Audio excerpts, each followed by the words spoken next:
ایک اسلامی بھائی خود بتاتے ہیں کہ آج سے کچھ سالوں پہلے میں نے دعوت اسلامی کے مدنی مرکز میں 30 دن کا اعتکاف کیا اور میرے چہرے پہ داڑھی بھی نہیں تھی، اور اعتکاف کے بعد آخری رات تھی غالباً، تو امیر اہل سنت نے فرمایا کہ جو ہے وہ داڑھی شریف کی نیت کرے گا اللہ اسے اسی سال یا جلدی جلدی مدینہ دکھائے۔ اس طرح کی دعا دی۔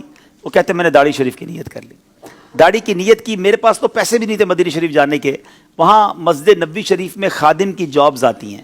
کہتے وہ جاب آئی، میری خالہ یا میری پھوپھی نے مجھے قرضہ دیا اور میں نے وہ پیسے خرچ کر کے میں مدینہ شریف چلا گیا۔ مدینہ شریف پہنچا، آج وہ بتا رہے تھے کہ 2.5 سال ہو گئے مجھے پہنچے ہوئے، یا 3 سال ہو گئے، اب تک وہ واپس نہیں آئے۔ کہتے ہر سال چھٹی ملتی ہے، میں مدینہ چھوڑ کے نہیں آیا۔ اچھا، وہاں وہ کہتے حج کے دن تھے، تو مجھے کسی نے کہا کہ یہ پیسے لو اور مسجد نبوی شریف میں دسترخوان لگاؤ، تو میں نے مسجد نبوی شریف میں دسترخوان لگایا، تو دسترخوان پر کچھ لوگ آ گئے، تو کسی نے مجھ سے وہیں دسترخوان پر پوچھ لیا کہ بیٹا آپ کی شادی ہو گئی ہے؟ تو وہ شخص کہتا ہے جو کہ مسجد نبوی شریف میں خدمت صفائی وغیرہ کے کام کرتے ہیں، کہتے مجھ غریب کو کون اپنی بیٹی دے گا؟ کہتے میں تو یہ جملہ کہہ کر چلا گیا۔ ایک اسی دسترخوان پہ شخص نے میرا فون نمبر مجھ سے لے لیا، دوسرے دن ان کا فون آیا، کہتے ہیں بیٹا ذرا باہر آئیے۔ میں مسجد نبوی شریف سے باہر گیا اور مجھے کہتے ہیں کہ میری یہ 2 بیٹیاں ہیں، میں امریکہ سے آیا ہوں، ان دونوں میں سے کسی ایک بیٹی کو پسند کر لو، میں تمہاری شادی کر دوں گا۔ وہ مسجد نبوی شریف کا خادم کہتا ہے کہ میری ایک جماعت کی بھی پڑھائی نہیں ہے، میں نے آج تک کچھ نہیں پڑھا ہے، میں ان پڑھ ہوں اور میں غریب آدمی ہوں، میری تنخواہ 700 ریال ہے، میں آپ کی امریکہ والی بیٹی کی کہاں سے میں کفالت کر سکوں گا؟ اور آپ دوبارہ سوچ لیں۔ وہ کہتے نہیں، ہمیں تم سے کچھ نہیں چاہیے، ہم چاہتے ہیں کہ اپنی بیٹی کی شادی تم سے ہی کریں گے۔ اچھا، وہ کتنا سچا آدمی، اس نے اپنی والدہ کو پاکستان میں گاؤں میں فون کیا، اپنی ماں سے کہتا ہے کہ ماں مجھے اس طرح ایک رشتہ آیا ہے۔ والد صاحب سے پہلے بات کی، تو والد صاحب نے کہا نہیں بیٹا، تم نے ایسے امریکہ والوں سے رشتہ نہیں کرنا، وہ تمہیں امریکہ لے جائیں گے، تم نے تو مدینہ چھوڑنا نہیں تھا۔ تو کہتے نہیں میں نے مدینہ چھوڑ کے نہیں جانا، لیکن وہ ضد کر رہے ہیں۔ کہا نہیں کوئی ضرورت نہیں ہے۔ وہ لوگ امریکہ چلے گئے، امریکہ سے بار بار اسے رابطہ کرتے رہے کہ تم نے کیا سوچا؟ کہتا میری والدہ منع کرتی ہیں۔ پھر والدہ کو فون کیا، تو والدہ کہتی بیٹا ہم نے خاندان میں تمہارا رشتہ طے کیا ہوا ہے۔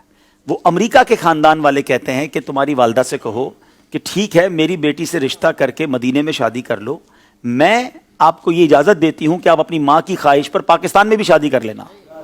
اور ایسا ہی ہوا میرے پیارے اسلامی بھائی۔ میں ابھی پچھلے دنوں مدینہ شریف میں اس اسلامی بھائی سے مل کر آیا ہوں کہ پچھلے 1-1.5 مہینے پہلے ان کی شادی ہوئی ہے امریکہ میں پیدا ہونے والی ایک ایسی، وہ اچھا مزے کی بات، جس اسلامی بہن سے ان کی شادی وہ بھی عطاریہ ہیں۔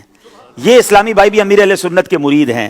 کیسی والدین کی تربیت ہے کہ جنہوں نے ایک مسجد نبوی شریف کے خادم سے ان کی شادی کروائی۔ اچھا یہ شادی ہو گئی، ہم سب سن کر آ گئے۔ میں جب گھر آیا تو میں سوچنے لگا کہ یہ 2 سال تک ایک ہی اسلامی بھائی پر کیوں یہ لوگ کوشش کرتے رہے؟ ہو نہ ہو ان کو کوئی اشارہ ملا ہے، کوئی خواب میں بشارت ملی ہے، اور یہ وہ جو جملہ تھا نا جو اس بندے نے مسجد نبوی شریف میں کہا تھا کہ مجھ غریب سے اب کون شادی کرے گا، تو گویا یہ رشتہ نبی پاک نے ہی کروایا ہے۔ پھر میں نے خود امریکہ رابطہ کیا کل اور یہ سوال پوچھا کہ یہ بتائیے کہ یہ کیا وجہ ہے کہ آپ نے 2 سال تک، بھائی مدینہ شریف میں اور بھی بہت سارے لوگ تھے، اپنی بچی کی اگر آپ نے مدینہ پاک میں شادی کرنی تھی تو کسی اور سے کر دیتے، ڈائریکٹلی خادم مسجد نبوی شریف سے آپ کو کیوں کرنی تھی؟ تو بس انہوں نے یہی بتایا۔ اب انہوں نے یہ کہا کہ ایک راز ہے، جو راز ہم آپ کو بتائیں گے اور کسی کو نہیں بتائیں گے۔ تو جو کچھ اب تک پتہ چلا ہے وہ یہی ہے کہ اس کے دل سے نکلا اور میرے آقا نے یہ رشتہ کروا دیا۔ اور مجھے تو یقین کریں یہ واقعہ سننے کے بعد، تو یہ واقعات کتابوں میں تو پڑھے تھے، مگر آج بھی ایسے واقعات رونما ہوتے ہیں۔ آج بھی مسجد نبوی شریف میں مدینے جا کر دل سے کوئی بات نکلتی ہے، میرے آقا اسے کیسا نوازتے ہیں۔ پھر ہم کیوں نہ کہیں کہ لب واہ ہیں، آنکھیں بند ہیں، پھیلی ہیں جھولیاں، کتنے مزے کی بھیک تیرے پاک در کی ہے۔ تو آج بھی ایسے ایسے واقعات ہوتے ہیں جو ایمان کو تازہ کر دیتے ہیں کہ اتنی محبت بھی ہے لوگوں کو مدینے سے۔ آج لوگ پیسے والا ڈھونڈتے ہیں، خوبصورت ڈھونڈتے ہیں، ڈگری ہولڈر ڈھونڈتے ہیں، مگر اس خاندان نے اگر ڈھونڈا تو شہر مدینہ ڈھونڈا، مسجد نبوی کا خادم ڈھونڈا، اور نبی پاک علیہ الصلوۃ والسلام کے روضے کا گویا ایک خادم ڈھونڈا اور اسے اپنی بیٹی جو ہے وہ دے دی۔ تو سبحان اللہ، یہ ہے مدینے کی باتیں اور عشق جو نصیب والوں کو ملتا ہے۔ اللہ اس جوڑے کو سلامت رکھے، ان کو خوشیاں عطا فرمائے۔ یہ ایک ایسا واقعہ تھا، میں نے خود ایکسپیرینس کیا، میں خود ان سے مل کر آیا ہوں۔ اللہ کریم کریم میں تو ان سے کہا کہ آپ ہمارے لیے دعا کریں،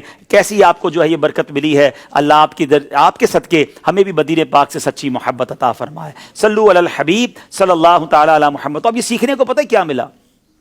فریاد امتی جو کرے حال زار، آپ پریشان ہیں، آپ مصیبت میں ہیں، آپ قرضے میں ہیں، آپ نے مدینے جانا ہے، آپ کو روزگار کا پرابلم ہے، جو مسئلہ ہے، فریاد امتی جو کرے حال زار میں، ممکن نہیں کہ خیر بشر کو خبر نہ ہو، واللہ وہ سن لیں گے، فریاد کو پہنچیں گے، اتنا بھی تو ہو کوئی جو آہ کرے دل سے۔ اپنے آقا کو پکاریے، انشاءاللہ ضرور کرم ہوگا۔